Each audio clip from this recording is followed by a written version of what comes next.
An ordinary grocery trip turned into an unforgettable showdown when an elderly woman told rapper Snoop Dogg to go back to Africa. What he said next wasn't just a mic drop, it was a cultural earthquake. Don't miss this. Like, subscribe, and comment for more stories that shake the world. The grocery store was alive with the hum of daily errands. Shoppers pushed their carts through the aisles, some lost in thought, others chatting quietly. It was a sunny afternoon in Compton, California, a place where Snoop Dogg had grown up. But today, the usual flow of routine would break in the most unexpected way. Near the produce section, an elderly woman named Mrs. Henderson, probably in her late 70s, stood adjusting her glasses. She had an air of impatience, muttering under her breath as she reached for a bag of apples. Her faded cardigan and carefully pinned silver hair gave her an unassuming look, but what followed was anything but. Snoop Dogg, dressed in his signature laid-back style with a blue Compton hoodie and jeans, approached the same stand, reaching for a bag of oranges nearby. He was calm, polite, and seemed to blend effortlessly into the flow of the store. Snoop was texting on his phone while balancing a basket of groceries when it happened. Mrs. Henderson turned sharply, noticing Snoop's presence, and her expression shifted. It wasn't subtle, her eyes narrowed, and her lips pursed tightly. "You people don't belong here," she said loudly enough for others nearby to hear. Snoop froze, his fingers hovering over his phone. When he looked up, she continued, her tone sharp and cutting. "Why don't you go back to Africa where you came from?" The air seemed to thicken. A couple of shoppers nearby stopped in their tracks. Some exchanged uncomfortable glances, while others pretended not to hear.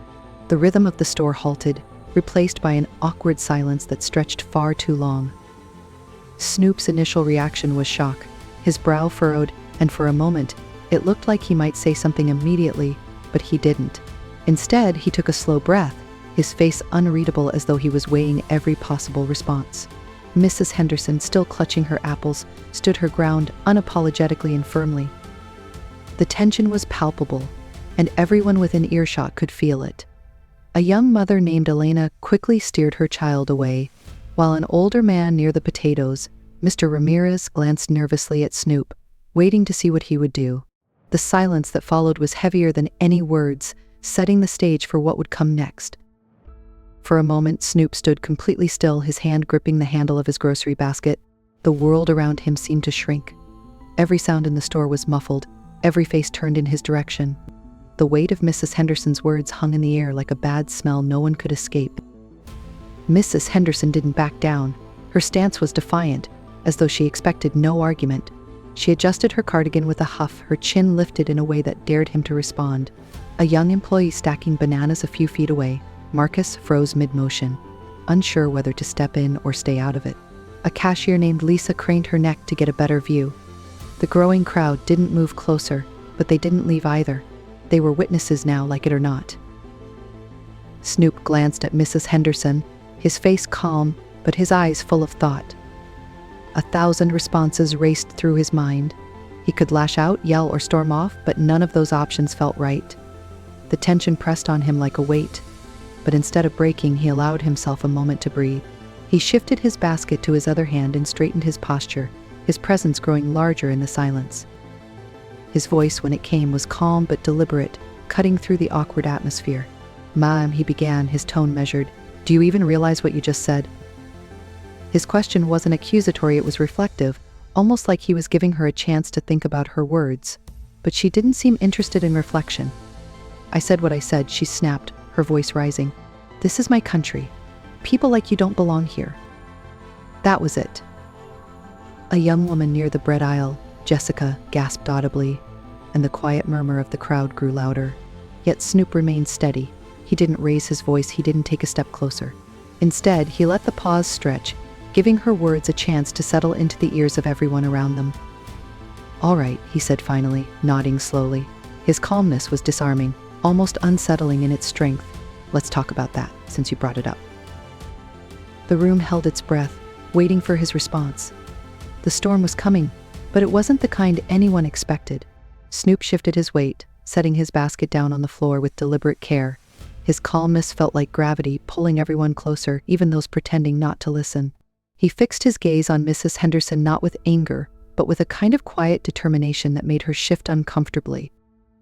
"You said I don't belong here," he began, his voice steady but firm. "But let me tell you something about where I come from." His words carried weight, each one spoken like it had been carefully chosen. "My great-great-grandfather was born right here in California," he continued. "But before that, they were brought here against their will, worked like animals to build this very state, this country you're standing in." Mrs. Henderson's lips tightened, but she said nothing. The crowd, however, was transfixed. A man near the dairy section, who had been glancing at his phone, Tom, put it down entirely. An older couple, the Wilsons, whispered to each other but didn't look away. "My grandfather," Snoop continued, his voice gaining strength, "fought in Korea. He fought for a country that sent him to war, but wouldn't give him equal rights when he came back. Couldn't sit at the same counters. Couldn't drink from the same fountains. But he stayed. You know why? Because he believed in this country's promise even when it didn't believe in him." A hush fell over the room. Even the hum of the refrigerator seemed quieter now. "And my parents," he went on, his tone softening but losing none of its intensity, "they fought too, not with guns or fists, but by being who they are, raising me to respect everyone, no matter what they look like. My mother's a teacher. She spent her whole life educating kids about love and equality. My father, he's a community leader, the kind of man who'd stop on the side of the road to help someone like you if your car broke down." He let the words settle before continuing, his eyes still locked on hers. "So you're telling me I don't belong here? That I should go back to Africa?" He shook his head slightly, his voice now carrying a hint of sadness. "Ma, I am as much a part of this country as you are, maybe even more, because my family paid the price for it in blood, sweat, and tears." Mrs. Henderson's face flushed, her hands trembling slightly as she clutched her apples. She opened her mouth as if to respond but stopped, her words catching in her throat. Snoop took a step back, his composure unshaken. "I could have walked away," he said, addressing the entire crowd now. "But what good would that do? Ignorance doesn't get better in silence. It's up to all of us to be better than this, to be better than words like those." The weight of his words lingered, but the story wasn't over yet. The crowd's reaction would speak louder than anything else. The silence after Snoop's words was almost deafening. For a moment, no one moved. Mrs. Henderson's face was a work of emotions, anger, embarrassment, and something deeper, something that looked almost like shame. She glanced around the crowd as if searching for an ally, but none came.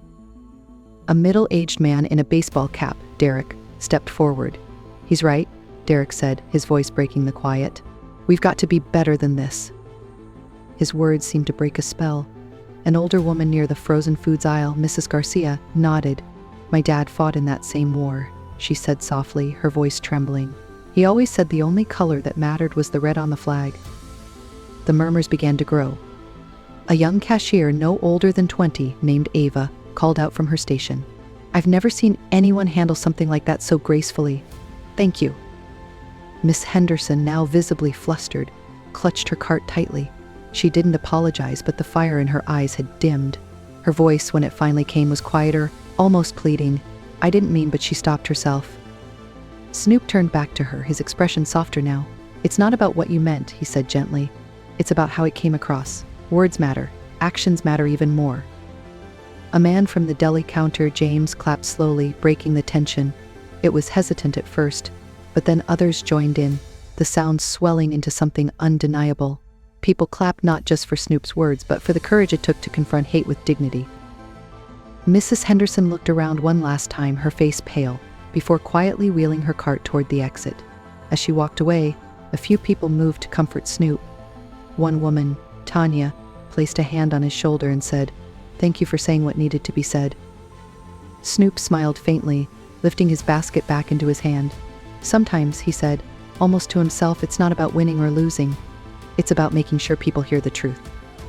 The crowd slowly dispersed, the tension in the air replaced by a sense of reflection. Some looked inspired, others thoughtful, but everyone seemed changed in some small way. The moment had passed, but the impact of Snoop's words was far from over. As the crowd returned to their routines, the atmosphere in the grocery store felt different, quieter, more thoughtful. Snoop finished his shopping, his steps measured as if he were processing everything that had just happened.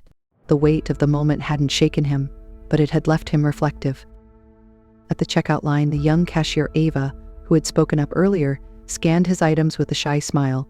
"What you said back there," she hesitated, then continued, "it meant a lot. People don't always stand up like that, especially with such grace. Snoop smiled back, his tone warm. Sometimes grace is the only way to break through anger, he responded. Anger just builds walls. Outside, the sun was beginning to set, casting long shadows across the parking lot of Compton. As Snoop walked to his car, he noticed Mrs. Henderson sitting in hers, gripping the steering wheel tightly. For a moment, he thought about walking over to her but decided against it. Some lessons take time to settle, and he had already said what needed to be said. Later that evening, Snoop sat with some of his crew at his home in Compton, recounting the day's events. They listened intently, nodding in agreement.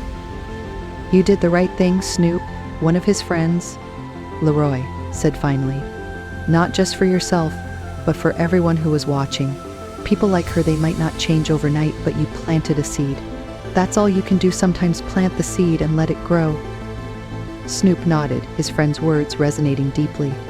He realized that while the encounter had been uncomfortable, it was necessary. Ignorance doesn't change unless it's confronted, and silence only allows it to fester. Across town in West Compton, Mrs. Henderson sat at her dining table, staring at the untouched plate of food in front of her. Snoop's words replayed in her mind, each one cutting through the armor of her assumptions. She thought of her own grandchildren, of the world they were growing up in, and for the first time she felt a pang of something unfamiliar doubt.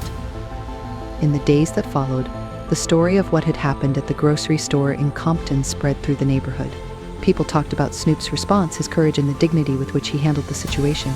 It became more than just an incident, it became a lesson, a reminder of the power of words and the importance of standing up for what's right. Snoop didn't seek attention for what he'd done, but his actions rippled through the community in ways he hadn't expected. Strangers approached him with gratitude, sharing their own stories of prejudice and resilience. His quiet stand had sparked conversations that had long been avoided. Mrs. Henderson, too, began to change. It wasn't immediate, but she started to question the beliefs she had held for so long. She didn't know if she'd ever see Snoop again, but if she did, she hoped she'd have the courage to apologize. Moments like these remind us of the power of kindness, strength, and truth in the face of ignorance. They teach us that standing up doesn't always mean shouting. It can mean speaking calmly, with conviction, and letting the truth do the rest. To everyone watching, let this be a reminder: your words and actions matter. They can hurt or they can heal. They can divide or they can unite. If this story moved you, let it inspire you to be better, to stand up, and to speak out for justice and understanding.